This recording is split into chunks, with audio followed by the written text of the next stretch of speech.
ఆదిలాబాద్ జిల్లా జైనత్ మండల్ కేంద్రంలోని అతి పురాతనమైన శ్రీ లక్ష్మీనారాయణ దేవస్థానం ముందర కోనేరు నిర్మాణానికి బీజేపీ రాష్ట్ర నాయకులు కంది శ్రీనివాసరెడ్డి భారీ విరాళాన్ని ఇవ్వనున్నారు.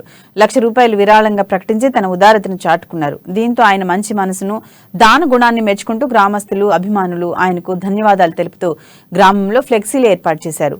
గ్రామస్తులు కంది శ్రీనివాసరెడ్డిని పొగడ్తలతో ముంచెత్తారు.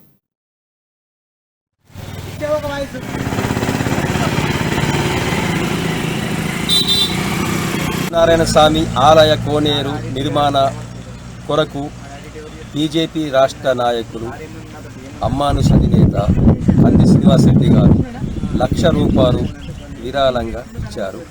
వారికి ప్రత్యేక ధన్యవాదాలు జైనత్ గ్రామస్తుల తరపున. అలాగే అధికారంలో ఉన్న నాయకులు కానీ, ప్రతిపక్ష నాయకులు కానీ, ఎవరైనా కానీ దాతలు కంది శ్రీనివాసరెడ్డి గారిలాగా ఉన్న దాతలు ఎవరైనా ముందుకొచ్చి విరాళాలు ప్రకటించి ఈరోజు జైనత్ మండల లక్ష్మీనారాయణ స్వామి ఆలయ శిథిలావస్థకు చేరుకుంటున్న సందర్భంగా ఆలయ కోనేరు చూస్తే ఇలా ఘోరాతి ఘోరంగా తయారవుతుంది. ఇలా స్థానిక మంత్రి జోగురామన్న గారు ఉండే, స్థానిక దేవాదాయ శాఖ మంత్రి ఇంద్రకరణ్ రెడ్డి గారు ఉండే, ఇప్పటి వరకు ఇలా జైనత్ లక్ష్మీనారాయణ స్వామి అభివృద్ధి నోచుకోలేదు.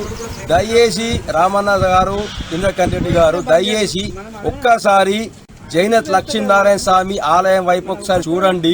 ఇలా కోనేరుకి ఇలా ఇంత ఇలా ఒక అమెరికాకి నటి ఇలా తన ₹1,00,000 ఇలా విరాళంగా కోనేరు నిర్మాణానికి ప్రకటించాడు కాబట్టి అలాగే అందరూ దాతలు ముందుకు వచ్చి, అలాగే ముఖ్యంగా బీజేపీ రాష్ట్ర నాయకులు కంది శ్రీనివాసరెడ్డి గారు ఇలా మంచి వ్యక్తిత్వం ఉన్న మనిషి కాబట్టి ఇలా ఎన్విరాన్మెంట్ శాఖ ఆయనకు ప్రత్యేక కృతజ్ఞతలు చెప్తున్నది.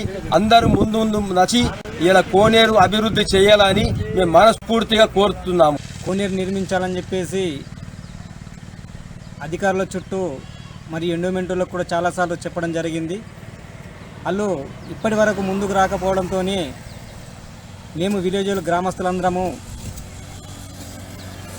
ఏకమయ్యి చుట్టుపక్కల విలేజ్లన్నీ అభివృద్ధి చెందుతున్నాయి, దేవాలయాలు కొత్త దేవాలయాలు నిర్మించుకుంటున్నారు, మనము ఉన్నదాన్నే ఉపయోగించుకోలేము అని చెప్పేసి ఆలోచించి తలింత సాయం చేద్దామని చెప్పేసి విరాళాలు సేకరించన్న కోనేరు నిర్మించుకోవాలని అనుకొని విలేజ్లందరము యూనిటీగా అయ్యి ఒక కమిటీని ఏర్పాటు చేసుకొని విరాళాలు సేకరించడానికి వెళ్ళే